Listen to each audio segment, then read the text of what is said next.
Welcome back, everyone. Off the Dribble, Episode 5. I'm Pat Hickey, USI Athletics beat reporter.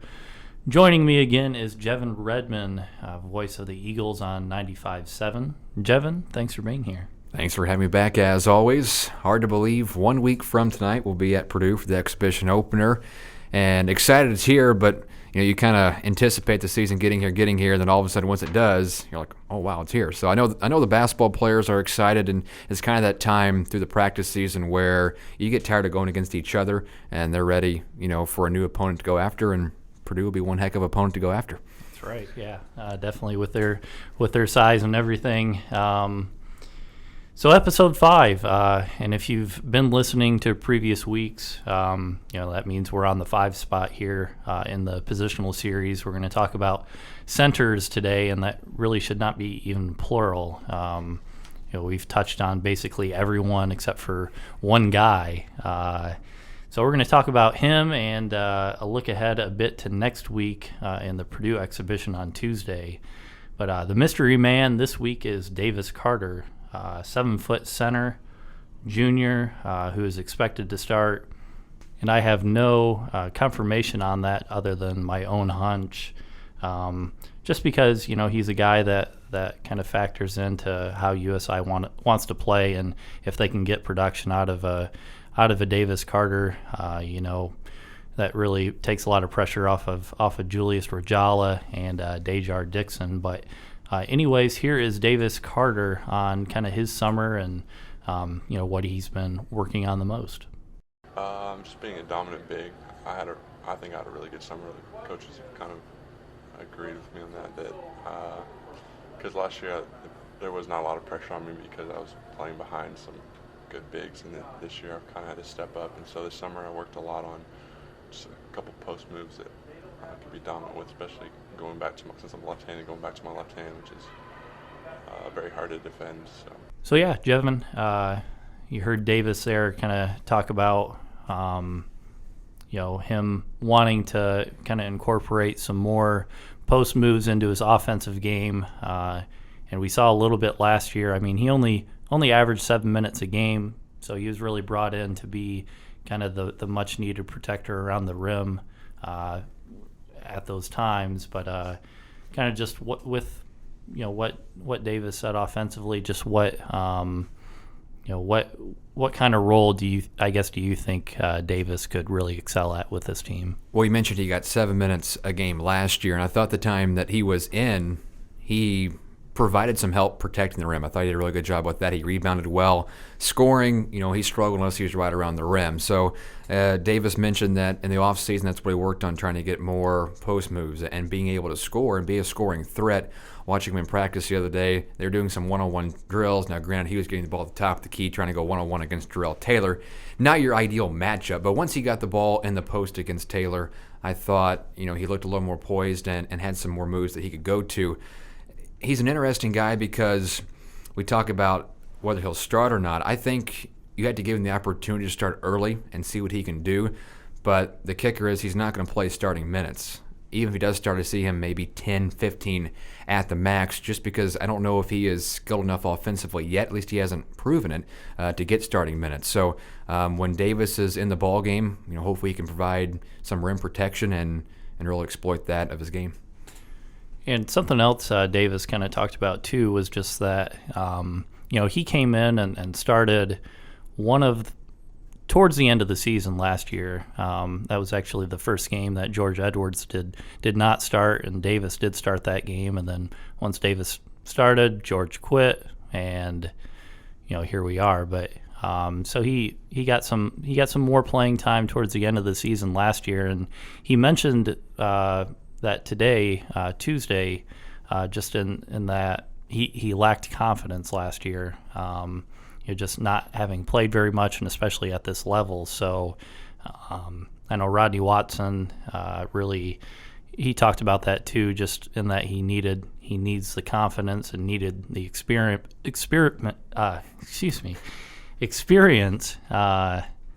And here's Coach Watson with more on Davis. I think everyone that's a fan of basketball or who has played basketball becomes critical of tall guys, and the common conversation that surrounds those who aren't tall that wish they were tall is, if I was 7 foot tall, I would, and then finish the statement. Right. So often it's, I would try to dunk everything, or I would play really hard, or if only he played hard. Well, he does those things. He tries to dunk everything, and we saw that when he played last year. He gained a lot of confidence at Bellarmine and from the rest of the season on, and he helped our team. We struggled defensively, and so much of that was because we didn't have a guy that could change shots in the paint. He's given us that. As I said, the first thing we talked with him about is getting a go-to move and working hard on something that we're weak, where everyone on our team and our coaches, when we want him to feel like when he gets a ball at a certain spot on the floor, he can turn that into a basket for us. We love his energy. We love how hard he plays. So on top of that, and he's worked very hard at that, but in addition, he's also worked at his endurance. So, Jevin, I'm 6'4", and I guess, I played a little bit of basketball in high school, only through my sophomore year. I played at Gibson Southern, so I was always the tallest guy on the court. Always put in the low blocks, even though I was like 160 pounds. So, it's tough being the taller guy, and everybody's taking shots at you. You're gonna draw a lot of contact. So I guess with Davis and the moments that you saw him last year, just what did he look like to you? Well, we talk about Davis playing starters minutes from a skill standpoint, but also the one thing that concerned me last year was his endurance. And I noticed he mentioned something about working on his endurance, and so did Coach Watson. That's one thing that concerns me, because I don't think he can play more than 5 minutes at a time right now. And watching him in practice, I haven't really seen a noticeable difference, and that might change once we get into a game. But it's one thing to prepare to be in shape at the college level and go through practice. Once you get to the game level, it's a whole different ballgame. So we'll see how much that summer work paid off for Davis Carter, if he's even able to stay out there more than 5 minutes at a time.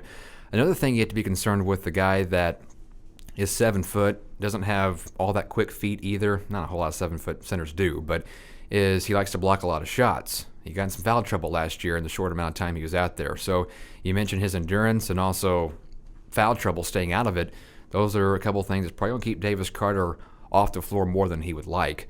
But we'll see how those summer workouts and adjustments play into effect this year. And that's why I go back to my point I mentioned a few minutes ago. I think you have to give him the opportunity to start and see what he can do.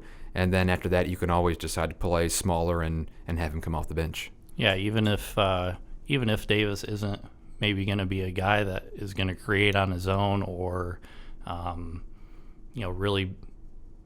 really be effective with the ball in the low post. Something Rodney also mentioned was that maybe he can be a factor on the offensive boards as well. He talked about how Davis is a guy that once he gets an offensive rebound, he can really get it and put it back up. So that could be a something that he could really excel at for USI in whatever role he ends up in. Yeah, I think it's kind of a comparison to Emmanuel Adu, who we talked about last week. Now, Davis Carter is a little better offensively than what Adu is. So Carter, yeah, if he gets that rebound around the rim, he can certainly score it. We saw him do that a few times last year, and Coach Watson mentioned in that game against Bellarmine where he showed signs of improvement. He did. He provided a couple of sparks in that ball game and kept USI in it. So the real thing we're looking from Davis Carter is not his ability to provide sparks, but can he do it over the long term and for long minutes that would keep him out on the floor. So let's kind of turn the page to Purdue next Tuesday night, 6 o'clock our time. USI will go up to West Lafayette and play the Boilermakers in an exhibition. Purdue, I think by most preseason polls that I've seen, is I think ranked right around 10. 10 to 12 range. So, it's an exhibition. We're not really seriously breaking this down, but I guess, Jevin, if you had to pick 5 guys right now who do you think 5 guys that who's your starting 5 for this exhibition? Well, first off, my opinion on the Purdue exhibition game, it's kind of like a weird version of whose line is anyways, where the points don't really matter. You're just going to go out there and try to compete to your best of ability. Let's be realistic. You go into a game trying to win, but like I said, let's be realistic going to Purdue. Just go up there and compete and see what can happen.